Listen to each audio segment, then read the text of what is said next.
محترم ناظرین، السلام علیکم ورحمۃ اللہ تعالی وبرکاتہ۔ امید کرتا ہوں کہ آج کے اس پروگرام میں انشاءاللہ تبارک و تعالی اللہ تعالی ہم پہ نظر لطف و نظر رحمت ڈالے گا، اور اللہ تعالی ہمارے گناہوں کی مغفرت فرمائے گا، اور اللہ تعالی ہمارے سینوں کو نور مودت اہل بیت طاہرین علیہم السلام سے اور نور ایمان سے بھر دے گا انشاءاللہ۔ اللہ تعالی کے بارگاہ میں دعا ہے کہ پروردگار عالم ہماری اموات کی بہت مغفرت کرے، اور ہماری اولاد کی مغفرت کرے، اور رسول اللہ صلی اللہ علیہ وآلہ وسلم اور ائمہ اطہار علیہم الصلاۃ والسلام اور صدیقہ کبریٰ فاطمہ الزہراء سلام اللہ علیہا کی دعا اور ان کی شفاعت اور ان کی پناہ دنیا و آخرت میں ہمارے اموات کے نصیب اور ہمارے نصیب اور ہمارے اولاد کے نصیب فرمائے، اور پروردگار عالم ہماری اولاد کو اور ہمیں تا روز قیامت صراط حق پر، صراط اسلام پر، صراط قرآن پر، اہل بیت طاہرین علیہم الصلاۃ والسلام کے اتباع کے راستے پر ثابت قدم رکھے۔ اللہم صل علی محمد وآل محمد، یا اللہ یا اللہ یا اللہ، یا ارحم الراحمین یا ارحم الراحمین یا ارحم الراحمین، یا محمود بحق محمد ویا عالی بحق علی ویا فاطر السماوات والارضین بحق فاطمة الزہراء ویا محسن بحق الحسن ویا قدیم الاحسان بحق الحسین، نسألک ونقسمک، صل علی محمد وآل محمد وعجل لولیک الفرج، اللہم عجل لولیک الفرج، اللہم عجل لولیک الفرج، اللہم عجل لولیک الفرج، اللہم عجل لولیک الفرج، اللہم عجل لولیک الفرج، اللہم صل علی محمد وآل محمد وعجل فرجهم الشریف۔ میرے محترم ناظرین، آپ ملاحظہ فرما رہے ہیں کہ ان پروگراموں میں ہم جماعت مخالفین کے علماء کرام سے بات کرتے ہیں، اور عالم اسلام میں جو باتیں اختلافی چلتے آ رہے ہیں ان کے متعلق علمی گفتگو کی جاتی ہے۔ الحمدللہ رب العالمین، آپ نے دیکھا ہے کہ ہر مرحلے میں اور ہر سوال پر اور ہر موضوع پر مذہب حقہ، مذہب اہل بیت اطہار، ائمہ ابرار علیہم السلام، مذہب حقی شیعہ اثنا عشریہ یہ حق پر ہے، اور جماعت مخالفین کبھی ہمارے سوالوں کے جواب نہیں دے سکتے،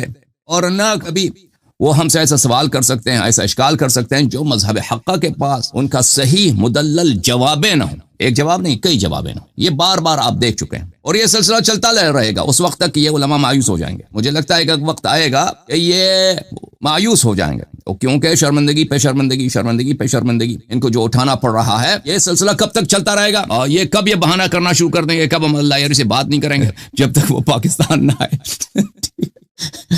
اللہ یاری سے بات نہیں کریں گے کیونکہ وہ جاہل ہے، اللہ یاری سے بات یہ ہو سکتا ہے۔ یہ سلسلہ تو ہے، اس کی اکثریت علماء کا یہی موقف ہے، اللہ یاری سے ہم بات نہیں کریں گے جب تک وہ پاکستان نہ آ جائے۔ اچھا، تو دوسروں سے تم خود سب سے آن لائن گفتگو، انٹرویو، مناظرہ کر سکتے ہو اللہ یاری کے سوا۔ ان کے جو بڑے علماء ان کا یہی موقف ہے، اور پھر ہمیں بورو یہ بھی پتہ ہے، اور سب ان کو خود بھی پتہ ہے، ان کے ناظرین کو، ان کے عوام سب کو پتہ ہے کہ یہ صرف ایک بہانہ ہے اللہ یاری سے بات نہ کرنے کا، اور یا یہ کہ ہم اللہ یاری سے بات نہیں کریں، وہ تو ہے ہی جاہل وہ، اور یہ ان کو خود بھی پتہ ہے، ان کے عوام کو بھی پتہ ہے، سب کو پتہ ہے۔ بہرحال بندے حقیر کے پاس کچھ باتوں کا مطالعہ ہے، ایسا بھی نہیں ہے کہ میں یا علماء کرام یہ بڑے عالم ہیں، میں نہیں کہتا کہ میرا علم ان سے زیادہ ہے، لیکن کچھ باتوں پہ میرا بھی کوئی تحقیق ہے، اور ایسا نہیں ہے کہ انسان جاہل سے بھی بات کرتا ہے، ایسی کوئی بات نہیں۔ رسول اللہ صلی اللہ علیہ وآلہ وسلم نے جاہلین سے بہت بات، بلکہ وہ سب ان کے سامنے جاہل ہی جاہل تھے، ان سے بات کرتے تھے، ان کے لیے دلیل لاتے تھے۔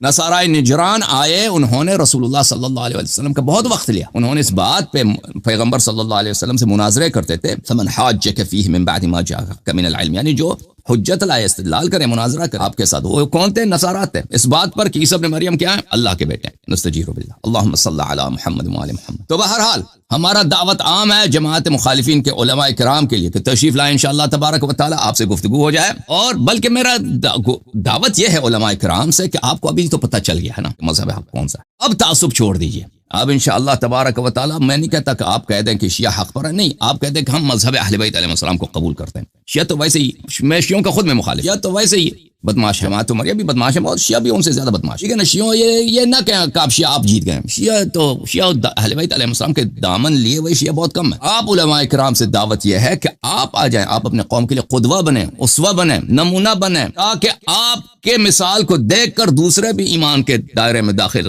ہو جائیں، ایمان کے نور میں داخل ہو جائیں، اور آپ آ جائیں انشاءاللہ تبارک و تعالی۔ وہ خلفاء جو خلفاء حقہ ہیں، خلفاء راشدین ہیں رسول اللہ صلی اللہ علیہ وآلہ وسلم کے، ائمہ ابرار علیہم الصلاۃ والسلام، رسول اللہ صلی اللہ علیہ وآلہ وسلم نے نام لے کر ان کو نصب کیا ہے، ان کی امامت کا اقرار کریں اور ان کے دشمنوں سے برات کا اظہار کریں، اور یہ جتنے لوگ آپ کی وجہ سے اور آپ کو نمونہ دے کر وہ اس طرف مائل ہو جائیں گے یا اس بات کو قبول کریں گے، اس کا ثواب آپ کو ملے گا، اور یہ ہر دنیائی ثروت سے بالا تر ہے۔ بہرحال ابھی ہمارے پاس تشریف لائے ہوئے ہیں مولوی خلیل صاحب کتنے گئے تسی؟ میں سوچ رہا تھا یہ بھی مولوی خلیل صاحب ادھر ہی تھے، یہ مایوس ہو کے چلے گئے بھائی.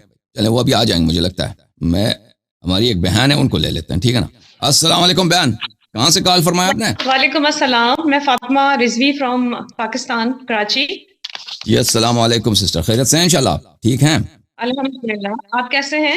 اللہ تعالیٰ کا احسان ہے. آپ کے بعد میں مولوی خلیل صاحب کو لے لوں گا، علامہ خلیل صاحب کو. جی بات کریں سسٹر، کس موضوع پہ بات کرنی ہے آپ نے؟ اچھا، میں ہلو جی بات کرتے جائیں سسٹر. جی، میں آپ سے کچھ سوالات لے کر آئی ہوں. ایک تو سب سے پہلے کہ میں جو ہوں سنگل پیرنٹس ہوں، single parents, I move my family alone. تو جی مجھے یہ چیز سوچ کر اس چیز کا کانشیس رہتی ہوں کہ محرم نامحرم جو ہمارے یہاں کہا جاتا ہے کہ آپ نامحرم سے تو بات بھی نہیں کر سکتے ہیں ہنس کے، اور یا جیسے بھی. تو میری تو زندگی میں زیادہ تر جو ہے وہ معاملات جو ہیں وہ گھر سے نکلنے کے بعد سارے جینٹس ہی ٹکراتے ہیں، چاہے وہ سبزی والے ہوں، فروٹ والے ہوں، میری جاب ہو، میرے بچوں کا ایجوکیشن ہے، جو بھی ہے وٹ ایور. تو جی ایسی عورتوں کے لیے کیا حکم ہے؟ مطلب وہ جہنمی ہے یا وہ واجب نہیں القتل ہے؟ نہیں دیکھیں سجاد کیا ہے؟ خاتون، دیکھیں جو قرآن میں، جو سنت میں، جو حدیث میں خواتین کے لیے یہ ان کے پردے کا کہ وہ نامحرم وہ ہیں جن کے ساتھ وہ شادی کر سکتی ہیں. یعنی چچا کے ساتھ آپ شادی نہیں کر سکتے، وہ محرم ہے. بھتیجا آپ کا محرم ہے. جن لوگوں کے ساتھ شادی ہو سکتی ہے وہ نامحرم ہے. جن کے ساتھ شادی آپ کا ناممکن ہے، مثلا آپ کا بیٹا ہے، آپ کے والد صاحب ہیں، ماموں صاحب ہیں، جن سے شادی نہیں ہو سکتی، یہ محرم ہے. جو لوگ نامحرم ہیں ان سے آپ نے بال چھپانے، چہرہ چھپانا واجب. ہاتھ جہاں تک آپ کڑیاں پہنتی ہیں، وہ ایریا جہاں پہ کڑی ظاہر ہوتی ہے وہ بھی چھپانا اس کا ضروری نہیں ہے. اس کے علاوہ وہ چھپانا ضروری ہے. اچھا، یہ چیزیں چھپانا ضروری ہے. اب چہرے پہ میک اپ بھی ہو، یہ قرآن کی آیت ہے، حدیث یہی کہہ رہے ہیں کہ چہرے کا میک اپ عورت کے لیے چھپانا ضروری نہیں ہے نامہ. اس کے علاوہ کپڑے اگر خوبصورت کوئی عورت پہنا چاہے، جب کپڑے میں جتنا بھی وہ خوبصورت کپڑا، مثلا رنگیلا کپڑا، اس میں کوئی حرج نہیں، بشرطے وہ کہ ایسا کپڑا نہ پہنے جو عرف میں وہ بے حیائی کہلاتا ہو. بے حیائی والے مثلا کپڑا اس نے وہ ایسا پہنا کہ اس میں ہے ہی بے حیائی، مثلا ایسے اس کے جسم کے اعضاء ظاہر ہو رہے ہیں، گرچہ کپڑا پہنا اس نے لیکن جسم کے اعضاء ظاہر ہو رہے ہیں، جو عرف میں اس کو بے حیائی کہا جاتا ہے، تو یہ پہنا حرام ہے.